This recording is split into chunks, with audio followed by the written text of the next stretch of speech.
একা সংসারে তোমার শরীর খারাপ হলেও দেখার কেউ থাকে না। আজ বেশ কিছুদিন ধরে আমার শরীরটা ভীষণ খারাপ, ভীষণ ঠান্ডা লেগেছে, সাথে রাতভর কাশতে কাশতে জীবন যায়।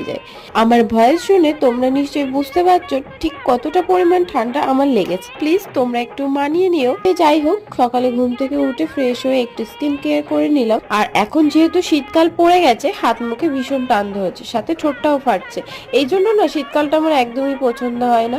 তারপর চলে এসেছি রান্নাঘরে। আর যেহেতু ভীষণ ঠান্ডা লেগেছে, সাথে কাশিটাও হচ্ছে, ভাবলাম আজকে একটু মধু খেয়ে নিই। তারপর এক গ্লাস গরম জলও খেয়ে নিলাম। সাধারণত যেদিন আরুষির স্কুল থাকে সেদিন সকালে আমার চা খাওয়া হয় না, কিন্তু আজ আরুষি স্কুলও নেই, আর সাথে ঠান্ডাটাও ভীষণ লেগেছে, তাই ভাবলাম একটু চা খেয়ে নিই। আজ আবার বাবার বাড়িতে একটু পুজো আছে, সেই জন্য বাবার বাড়িতেও যাওয়ার ছিল, তাই সকালবেলা তাড়াতাড়ি করে রান্নাটা বসিয়ে দিলাম।